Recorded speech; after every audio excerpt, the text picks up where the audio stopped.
Mas Gibran, jadi saya melihat ini sebagai salah satu indikator pelambatan ekonomi ya.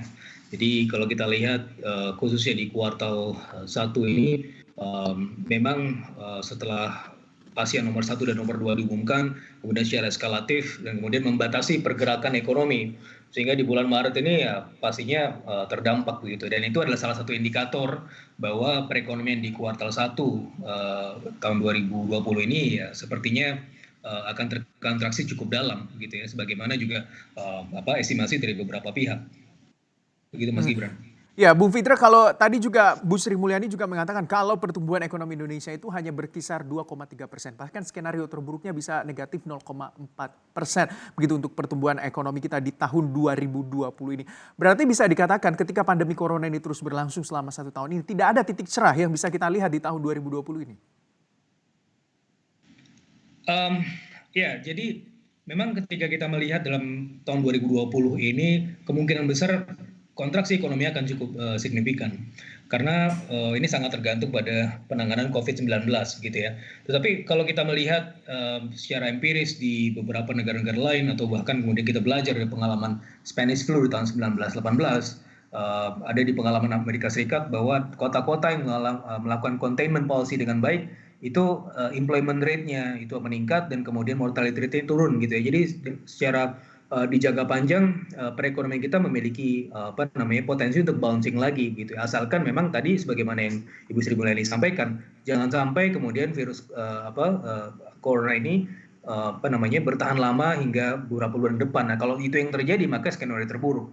Tapi ini kan bisa dibilang hanya merupakan outlook saja ya, Mas Gibran. Tentunya tadi ketika kita juga melihat pernyataan dari Bu Sri Mulyani dan juga dari Pak Peri Warjio bahwa ya ini adalah skenario terburuk yang berusaha dijaga oleh pemerintah, baik Bank Indonesia dan juga kemudian Kementerian Keuangan dan juga kementerian-kementerian lain supaya tidak terjadi. Makanya dikeluarkanlah kemudian paket stimulus ini yang 400 triliun. Mhm.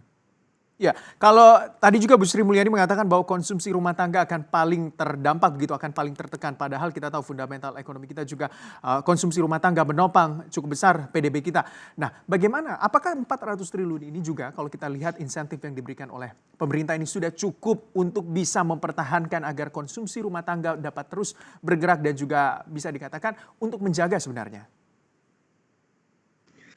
Ya, kalau dibandingkan dengan negara-negara lain, misalnya Amerika Serikat, mereka 10% dari GDP, 10,5% dari GDP, paket stimulusnya. Tetapi kita tidak memiliki keluasan itu karena memang kapasitas fiskal kita terbatas. Jadi jumlah yang 400 triliun ini sebenarnya sudah merupakan angka yang besar sekali gitu ya. Jadi berdasarkan hitung-hitungan saya sebenarnya 200 triliun saja itu sebenarnya juga sudah cukup untuk minimum support lah ya. Nah, apalagi ditambah dengan 400 triliun gitu. Jadi 400 triliun ini merupakan suatu hal yang saya rasa ini mampu untuk menjadi bantal untuk perekonomian. Tapi untuk 400 triliun ini tentunya kita harus melihatnya dalam perspektif jangka pendek, menengah, dan panjang ya.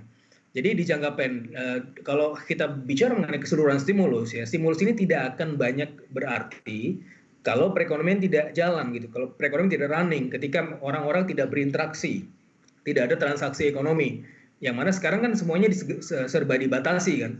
Tapi itu tidak masalah gitu kan, karena memang kita tadi mengejar keuntungan di jangka panjang, nanti saya akan jelaskan. Tetapi di jangka pendek ini yang perlu kita jaga adalah dua kelompok.